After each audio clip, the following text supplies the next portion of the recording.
Mesdames et messieurs, partout où vous nous regardez, bienvenue pour votre rendez-vous d'actualité de ce mercredi 13 juin 2018 et bonsoir.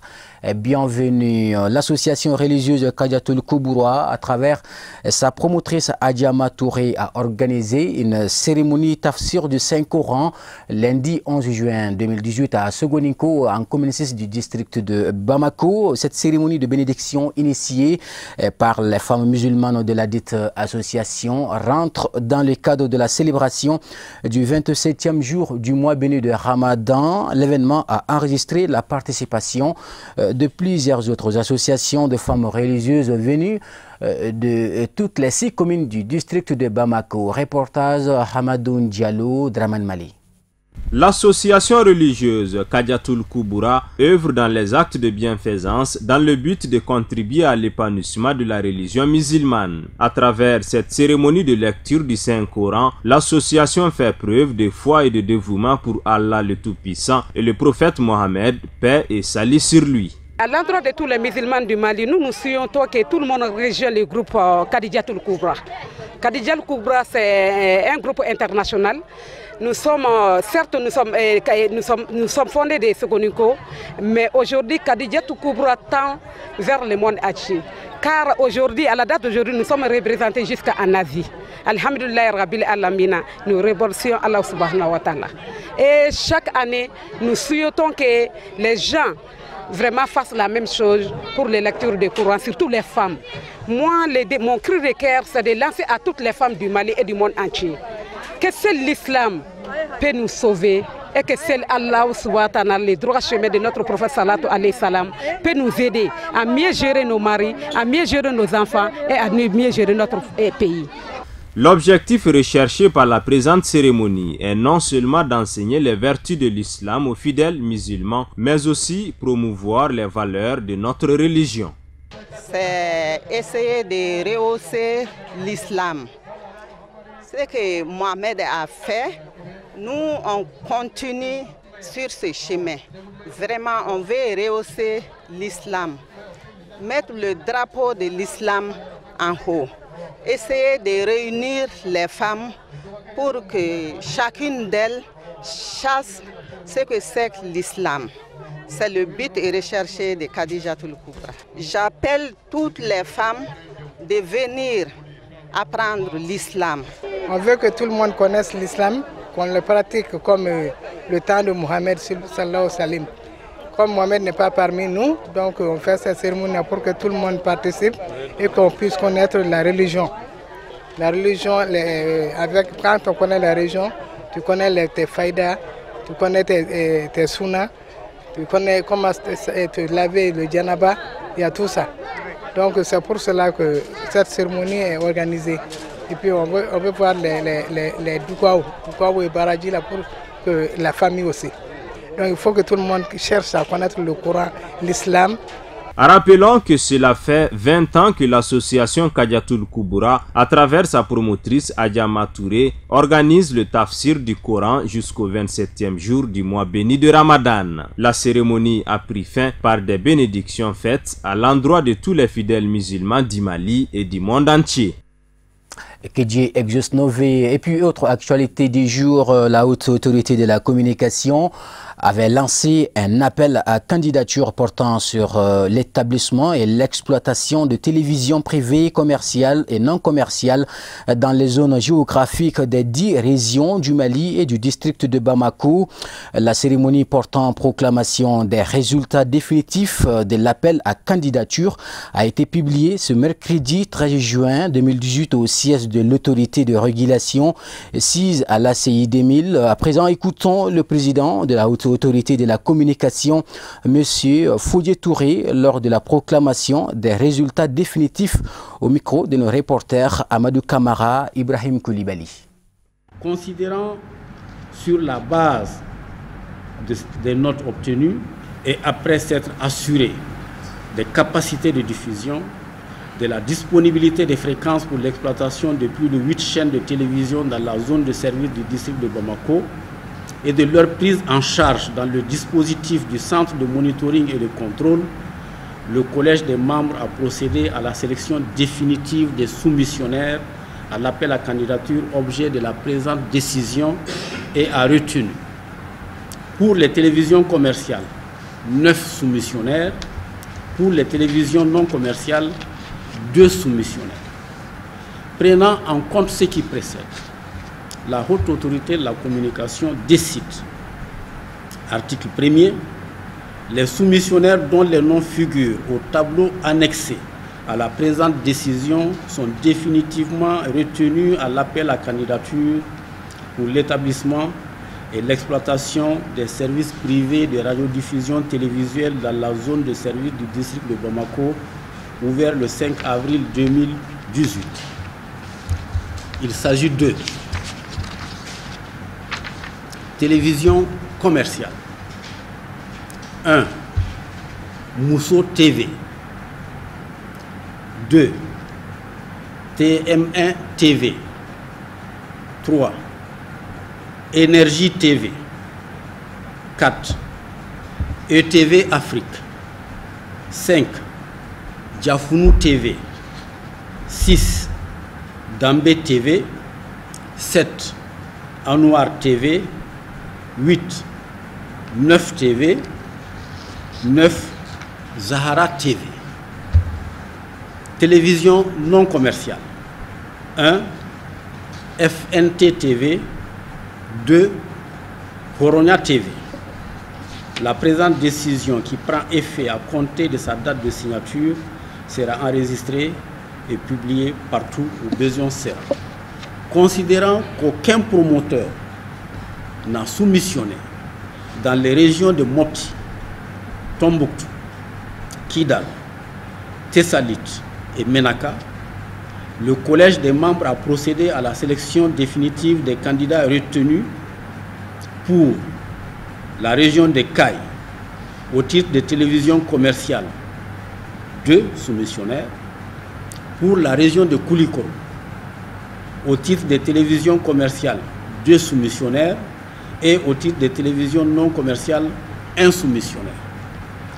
Pour la région de Sikasso, au titre de télévision commerciale, 1 soumissionnaire. Pour la région de Ségou, au titre de télévision commerciale, 1 soumissionnaire.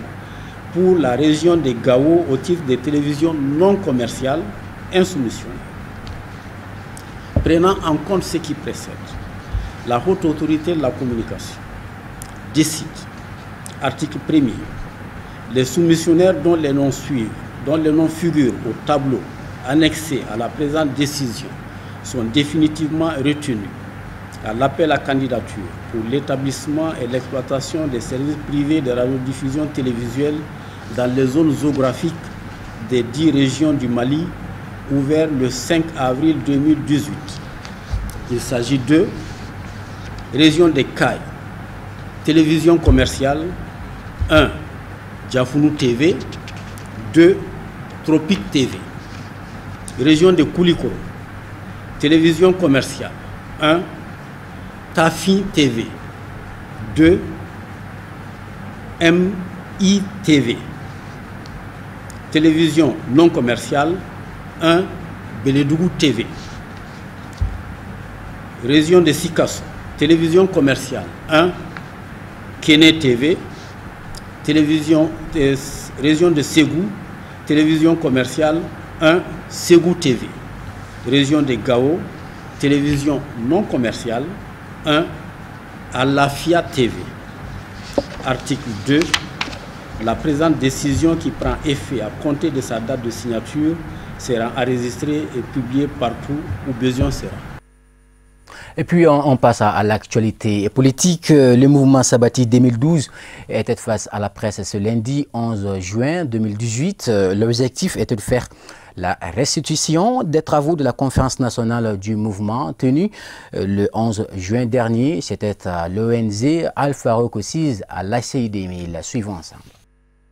Le mouvement Sabati 2012, qui a comme mission de sensibiliser le peuple malien sur le sujet virulent de notre pays, a examiné la situation générale du pays dans toute sa dimension lors de sa conférence nationale pour adopter 6 résolutions. Le mouvement Sabati 2012 continuera à apporter son soutien au président de la République et à son gouvernement pour l'organisation d'élections libres, transparentes et crédibles. Le mouvement Sabati 2012 œuvrera en collaboration avec des organes nationaux et internationaux pour éviter à notre pays tout conflit post-électoral. Le mouvement Sabati 2012 présentera aux différents candidats sa vision, son ambition et sa stratégie pour un Mali de paix, de tranquillité et de prospérité certaine. Le mouvement Sabati 2012 soutiendra les candidats proches des valeurs qu'ils partagent et plus aptes à relever les défis actuels que connaît le Mali. Le mouvement Sabati 2012 mobilisera l'ensemble de ses structures de base, de ses militants et sympathisants pour un mouvement social national, afin que ces candidats remportent dès le premier tour. Le mouvement Sabati 2012 apportera toujours son soutien indéfectible aux candidats déclarés victorieux le 29 juillet ou le 4 août par la Cour constitutionnelle.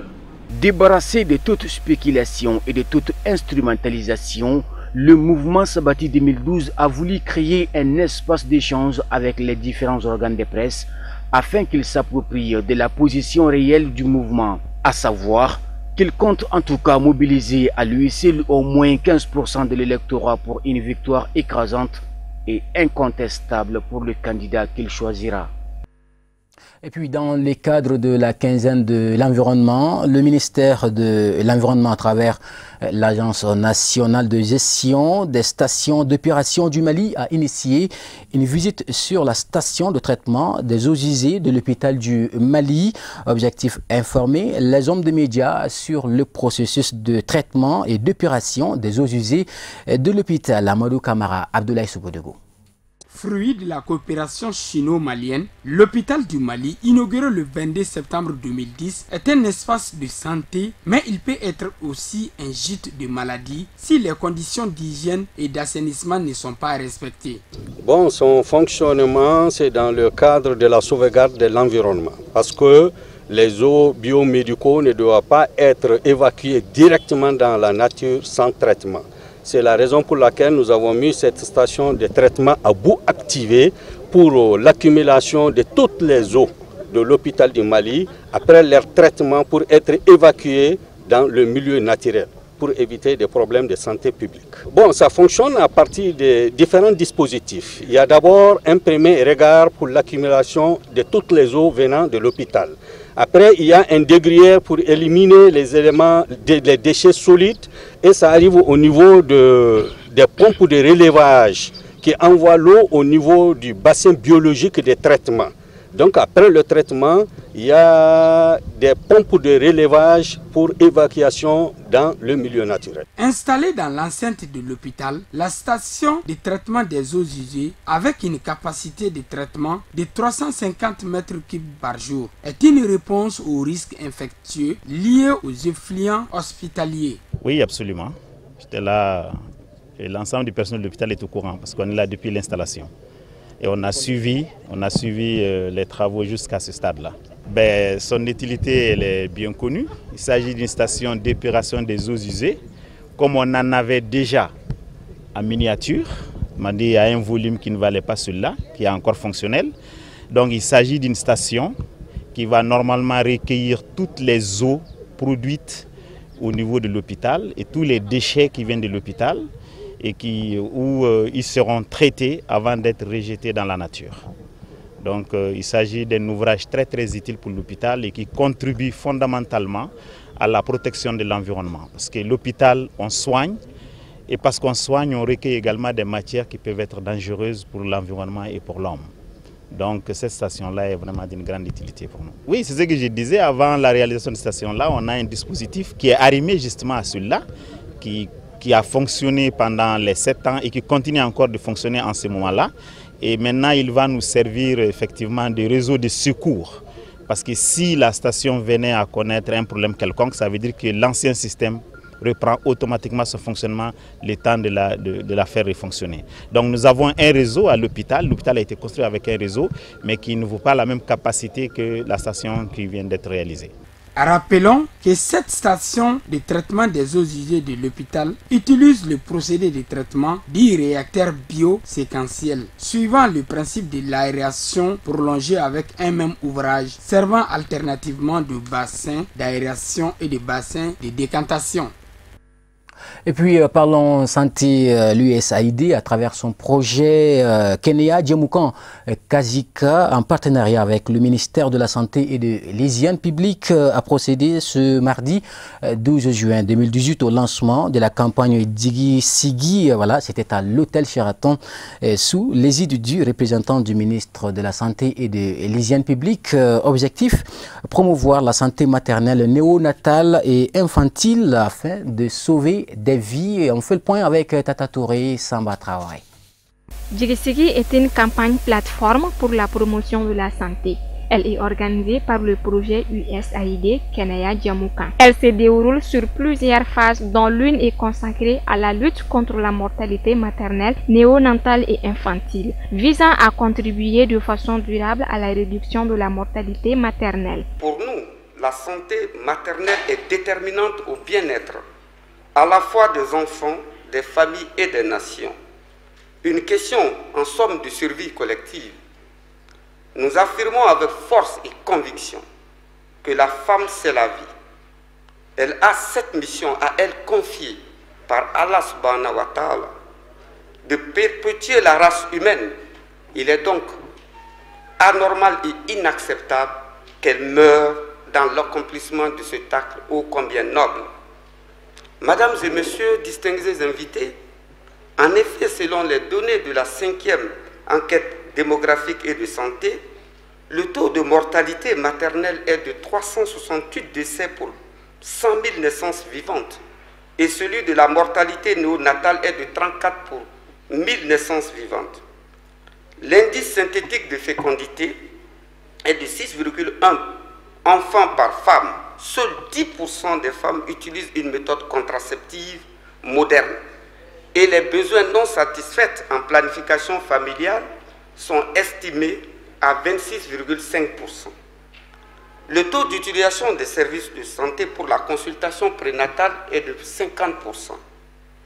La proportion des femmes enceintes ayant reçu au moins 2 doses de sulfaméthoxine est de 20% et seuls 58% de ces naissances sont assistées par un personnel qualifié. Ce taux élevé de mortalité maternelle fait figurer notre pays parmi les 10 pays les plus touchés par ce drame au monde.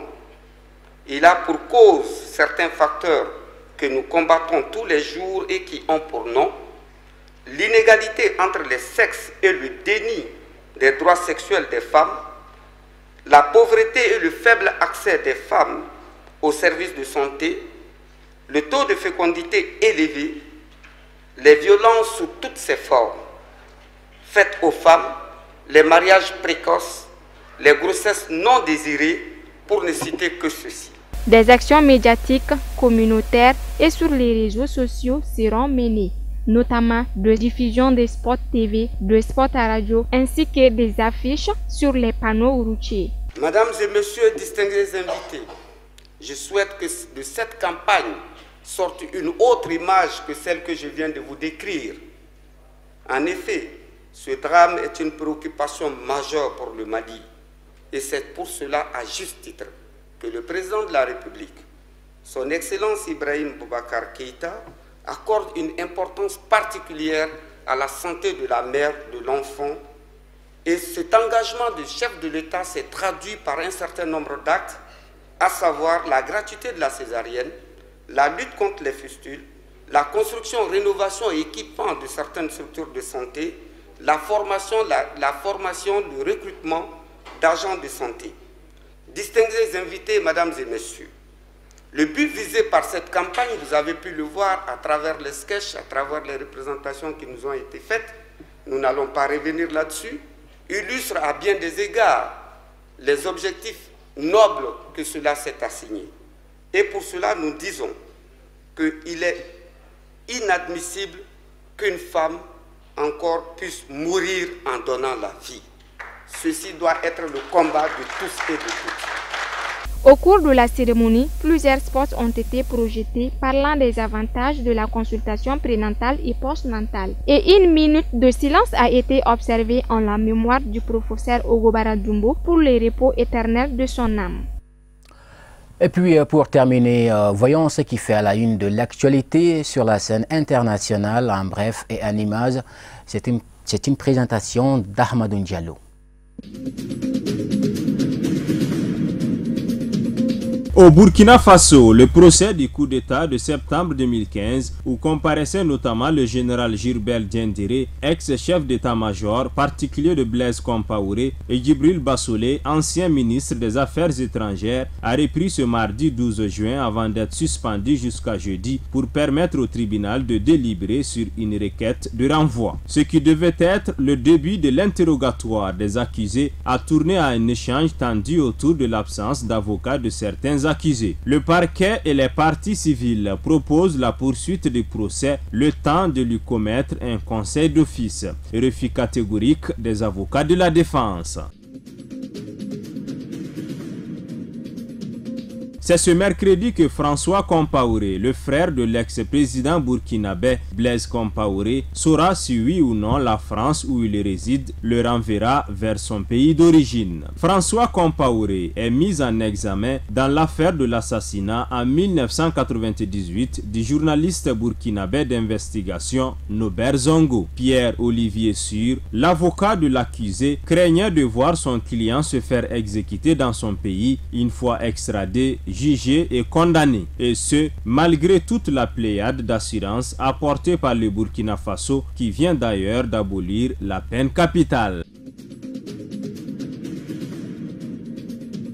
La Cour pénale internationale, CPI, a ordonné mardi la libération provisoire de l'ancien vice-président congolais Jean-Pierre Bemba, acquitté en appel à la surprise générale de crimes de guerre et de crimes contre l'humanité. Bien qu'acquitté vendredi dans un revirement de situation exceptionnel devant la Cour basée à La Haye, le Congolais n'avait pas été libéré en raison d'une affaire de subornation de témoins dans le cadre de son principal procès et dont la procédure est encore en cours. La chambre d'appel a estimé qu'il n'a pas été prouvé que Bemba, qui n'était pas lui-même présent en Centrafrique lors des faits, aurait pu contrôler à distance les agissements de sa milice, le Mouvement de libération du Congo, MLC.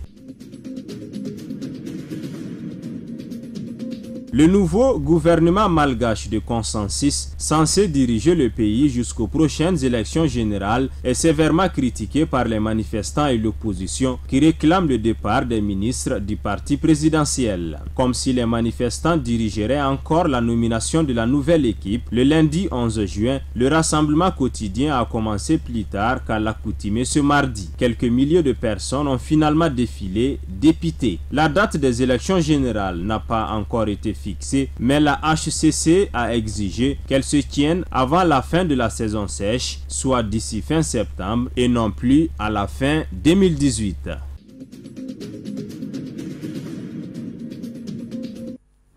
Voilà, point final à cette session d'information de Chérif la télévision. Merci à vous de l'avoir suivi.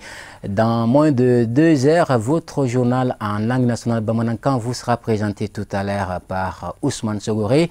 Et avant de vous quitter, permettez-moi de vous souhaiter une très bonne fête de Ramadan à toute la communauté musulmane d'ici et d'ailleurs. À la prochaine.